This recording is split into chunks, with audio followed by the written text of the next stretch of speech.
What up, reader fam? Today I am bringing you my favorite books from the year of 2017. It was a crazy year, both good and bad, but that's why I'm glad we have a thing called books. Because in the midst of the madness and the state of our world, books are there to help keep us grounded and to give us some kind of sense of calm. Unless an author decides to kill off one of your favorite characters, then that's another story. But anyways, I've got a total of 12 books that just completely blew me away this year, so let's talk about them. First up on my list, I have Wayfarer by Alexandra Bracken. This is the second book in the Passenger duology. It follows a girl named Etta who is thrown into this world full of time travel. Her mama kind of forgot to mention the fact that she's a time traveler. And in this world there is an object that's being hunted, and it's believed that Etta herself has this object or knows where this object is. But the thing is, Etta has no idea where it is, and yet she's still being hunted. I feel like Alexandra Bracken just brought her A game with this book. She was like, I'm not gonna mess around with this finale, I'm gonna do what I gotta do. She really put her all into making this a super complex story, and she brought so many interesting elements into this finale. I honestly feel like she brought in enough material with this second book that we could have more books in this series, but I feel like that's not going to happen. My one little complaint about this book is that it was a little bit on the slow side, but for the most part, I still loved this book. Next on my list is A List of Cages by Robin Rowe. This story follows a boy named Adam who is reunited with this boy named Julian, whom Adam and his mother took in and helped foster for a few years. They had lost touch after Julian's uncle took him in. Adam begins to realize that there's something bad going on in Julian's life, and so he decides to do something about that. There is a trigger warning for abuse and child neglect with this book, so be aware of that before picking this one up. I love this book so much because of the friendship aspect within it. Adam would do anything for Julian, and Julian would do anything for Adam. It's a story that packs a major emotional punch because of the things that go down in the story, but I also found it to be a rather important story. And one of my favorite quotes from this year comes from this book: "Hate ricochets, but kindness does too." It's a simple but fantastic quote. All in all, I love this book and I highly recommend it. Next up, I have Geek Arella by Ashley Poston, the most unexpected favorite book of the year for me. I honestly went into this book expecting not to like it because I'm kind of over the whole Cinderella retelling, and this is a Cinderella retelling with a Phantom twist on it, and as soon as I started reading it, I fell in love with it. We follow this girl named Elle who grew up being a fan of this show called Starfield, and she decides that she is going to enter a costume contest where if she wins, she gets the chance to meet the cast of the upcoming film reboot for the show, but her stepsisters are not about to let her win. We also follow the perspective of Darian, who is one of the stars of the upcoming Starfield reboot. He started out as a fan going to cons, but his life changed after he became a teen heartthrob. We follow both of their stories and how they eventually collide. It's honestly one of the most happy-go-lucky books I've ever read. Even though it has some sad moments sprinkled throughout it, you leave this book feeling just super happy inside. Next on my list, I have Lord of Shadows by Cassandra Clare. This is the second book in the Dark Artifices trilogy, and it's set in Cassandra Clare's Shadowhunter world. Obviously, this is a sequel, so I can't say too much about it, but this book left me hootin' and hollerin'.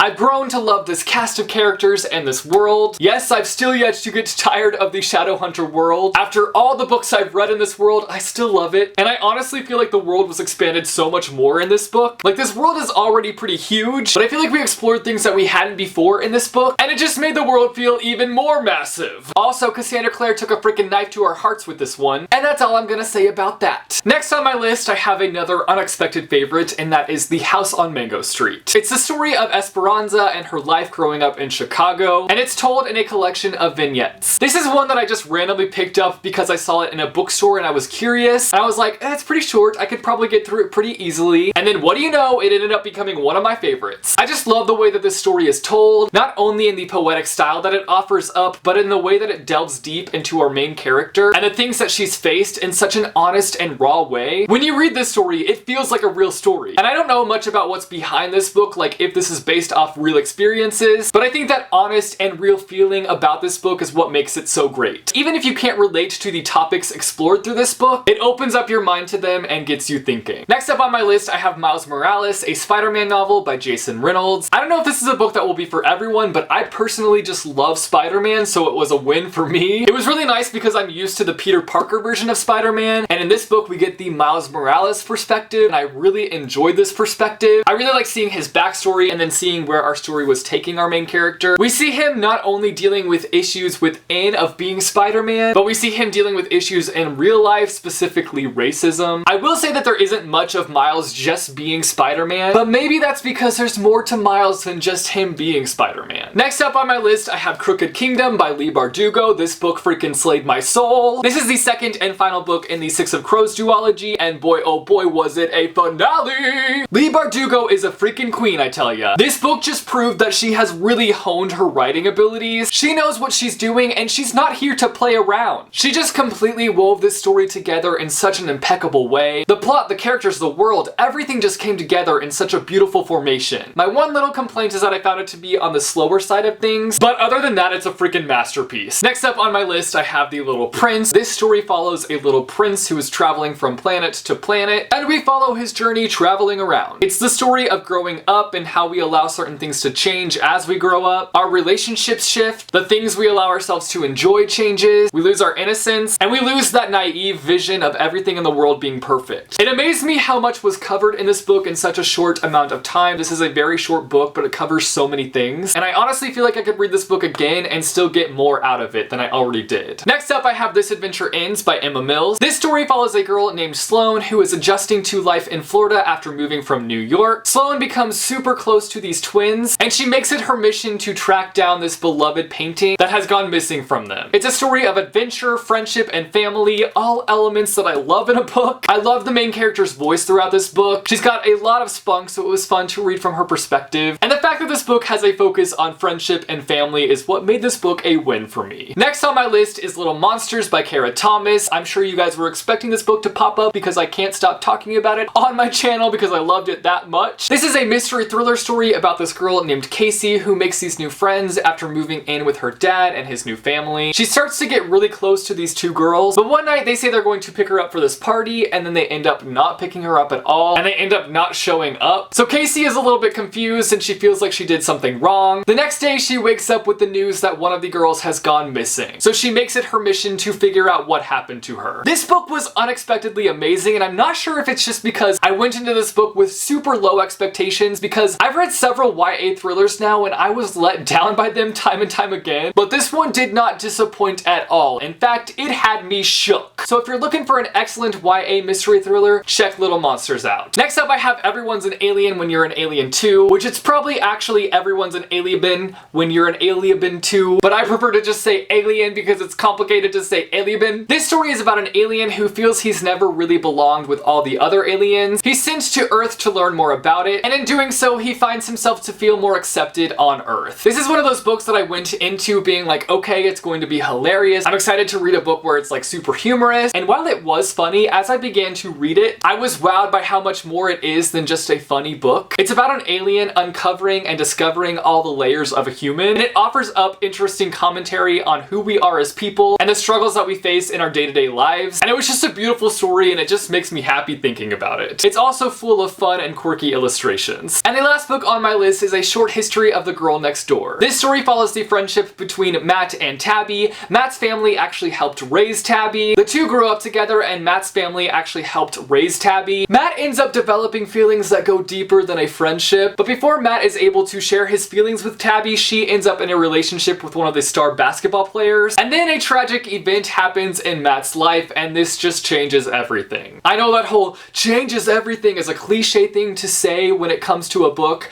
but I don't want to spoil this book, so that's what I'm gonna say. I honestly thought going into this book that it was going to be a nice and fluffy contemporary read, and boy oh boy was I wrong. This book wrecked me in the best and most unexpected way. I really loved the main character's voice, and I just found him to be super relatable in the way that he thought about things. He is all the time thinking about things that he wished he would have said in a situation, or how he wished he would have done something differently in a situation, and I am that same way. I am constantly doing that. And I love that this book had a focus on friendship and family. Like I said, those are two things that I love in a book. And I was just overly impressed with how well written this book is. Sometimes I get nervous reading books by debut authors because I'm kind of nervous that I'll be underwhelmed by their writing style, but that wasn't the case here. I was super impressed by this book. So those were 12 books that I completely loved this year. You guys should let me know down below some of the books that you have read this year that just blew you away and that you now consider favorite books. If you like this video, be sure to give it a big thumbs up. I post videos frequently on this channel, so if you want to see more videos from me, be sure to go and hit subscribe, or go and click the little bell icon and you'll be notified as to when I post new videos.